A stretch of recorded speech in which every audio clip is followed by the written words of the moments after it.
Salam sejahtera untuk kita semua. Shalom. Damai di hati.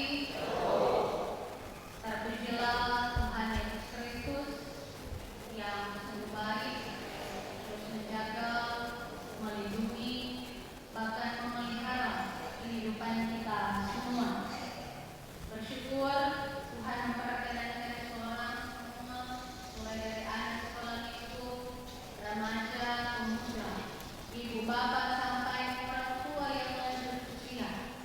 Orang boleh ada di hari Minggu 15 Maret 2026 di minggu sengsara yang keempat. Jadi bersyukur ketika Tuhan memberikan orang waktu dan kesempatan untuk bersekutu memuliakan nama Tuhan. Maka biarlah kesempatan yang Tuhan kasih saat ini orang pergunakan dengan sebaik mungkin. Jangan orang sia-siakan, karena itu kesempatan yang tidak ada datang dua kali. Karena yang pasti orang mau beramal. Tuhan memberikan orang kesempatan. Ketika bekerja, mari orang bekerja. Ketika orang mencari, orang mencari. Ketika orang sekolah, kuliah, orang sekolah dan kuliah. Dan di kesempatan ini Tuhan kasih waktu orang untuk beribadah. Maka marilah luangkan waktu orang untuk betul-betul beribadah kepada Tuhan. Jadi apalagi ada remaja tuh yang di balkon, pendeta melihat yang main-main HP. Jadi ketika Tuhan kasih kesempatan untuk beribadah, mari orang beribadah. Karena Tuhan Allah ingin kehidupan orang ini, orang datang di rumah gereja ini untuk memuliakan akan nama Tuhan. Tuhan ingin supaya segenap kehidupan orang persembahkan untuk Tuhan sebagai persembahan yang hidup, yang kudus, dan yang berkenan di hadapan Tuhan.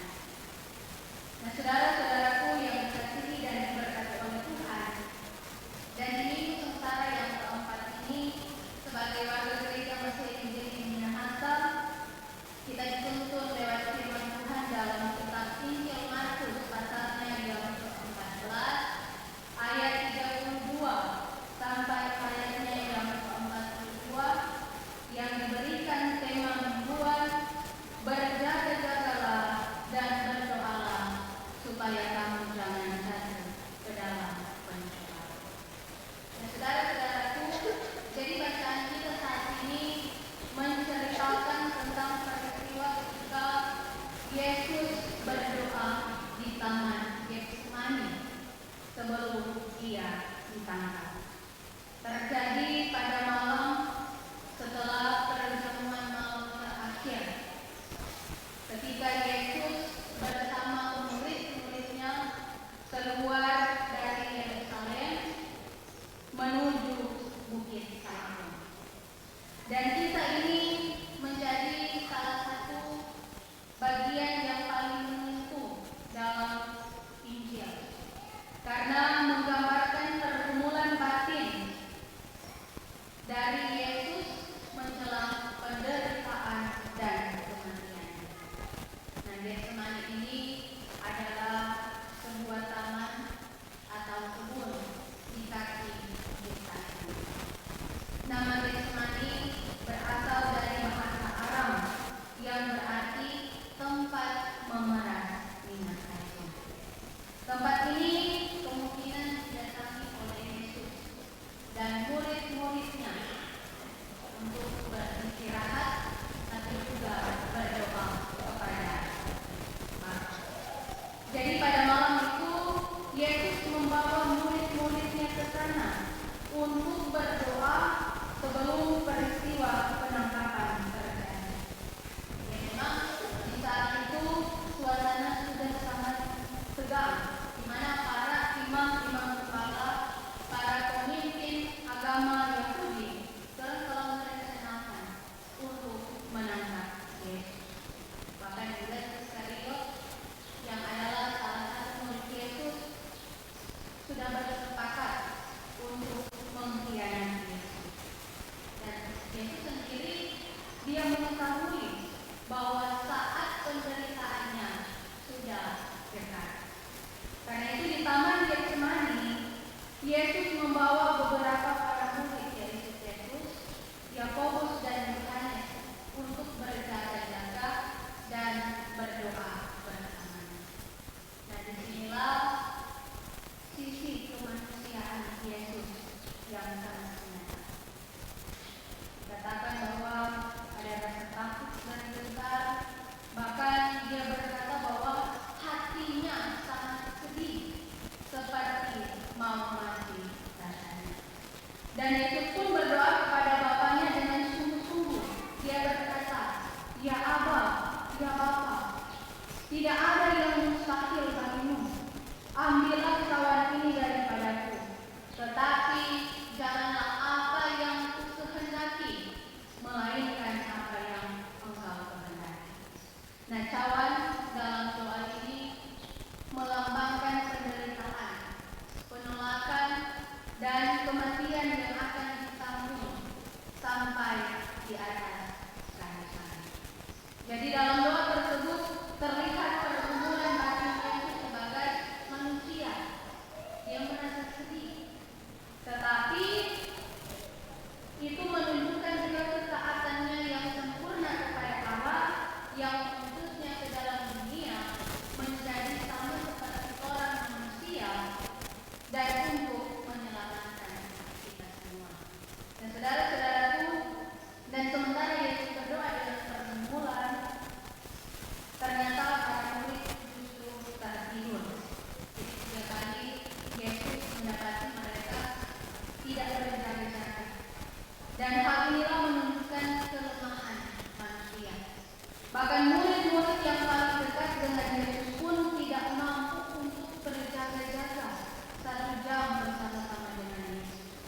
Hingga dalam bacaan Quran, Yesus kemudian menasihati mereka, "Berjaga-jagalah dan berdoalah supaya kamu jangan jatuh ke dalam pencobaan. Roh memang penurut, tetapi daging lemah." Nah, saudara-saudaraku, pada bagian ini Yesus menyadari bahwa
dan tetap berjalan di jalan yang benar, sekalipun banyak orang memilih jalan yang salah. Jadi ketaatan mungkin terlihat sederhana, tetapi di mata Tuhan itu sangat berharga. Seperti ketaatan Yesus kepada kehendak Bapa, bahkan sampai mati di kayu salib. Dan Dia lakukan itu untuk memberikan keselamatan. Jadi ketaatannya menjadi jalan keselamatan bagi dunia dan bagi orang semua sebagai umat yang berdosa. Sehingga orang boleh ada sampai saat ini, orang boleh beribadah saat ini, orang percaya semua karena kasih dan kemurahan Tuhan. Maka kita terus diajak supaya orang terus taat kepada kehendak Tuhan, bahkan taat sampai akhir. Karena orang yang bertahan, orang yang setia, orang yang taat sampai akhir, firman Tuhan katakan akan menerima mahkota kehidupan.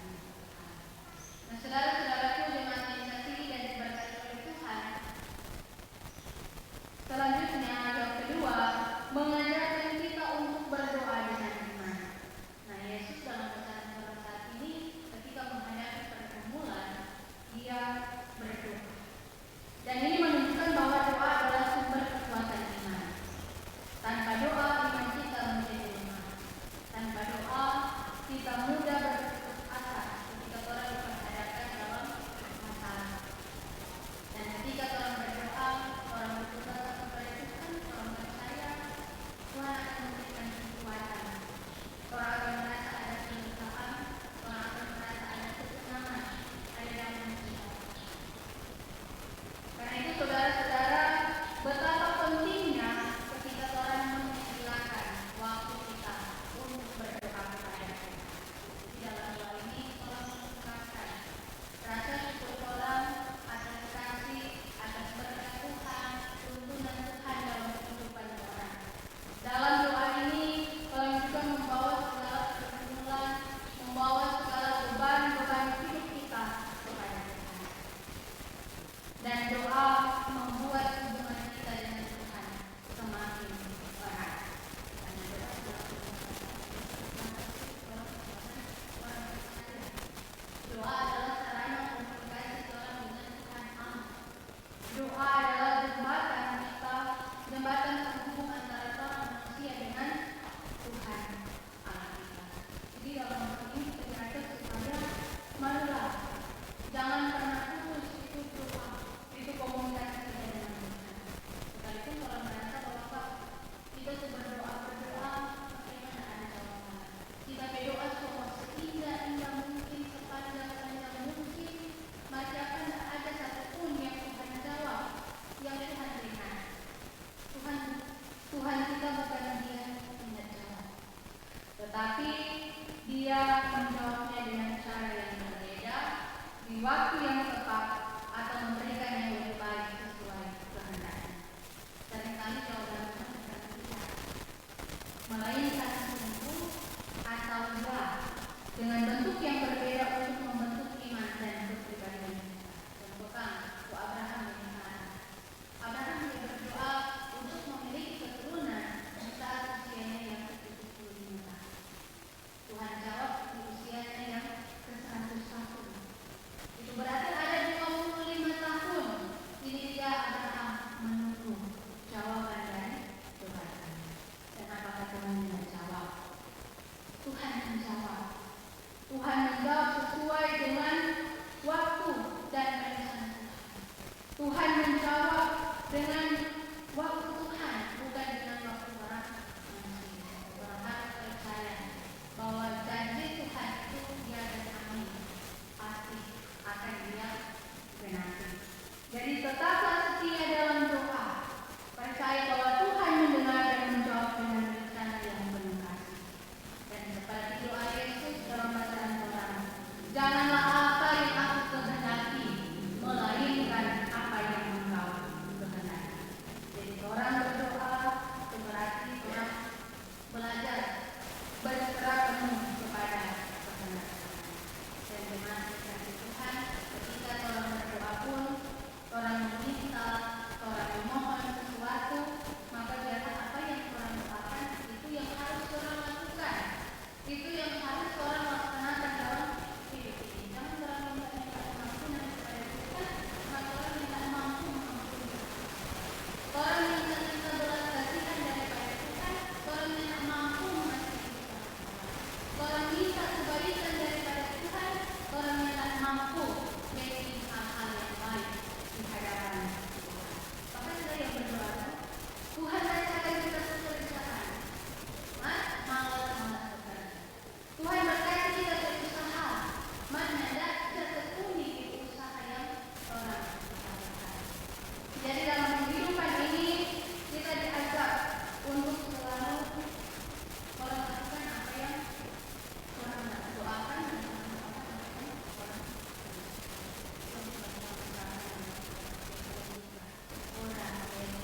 kepada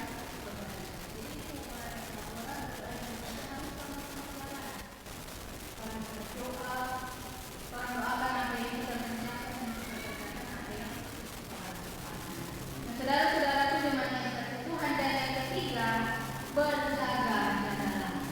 Yesus berkata kepada murid-muridnya, berjaga-jagalah dan berdoalah supaya kamu jangan jatuh ke dalam pencobaan.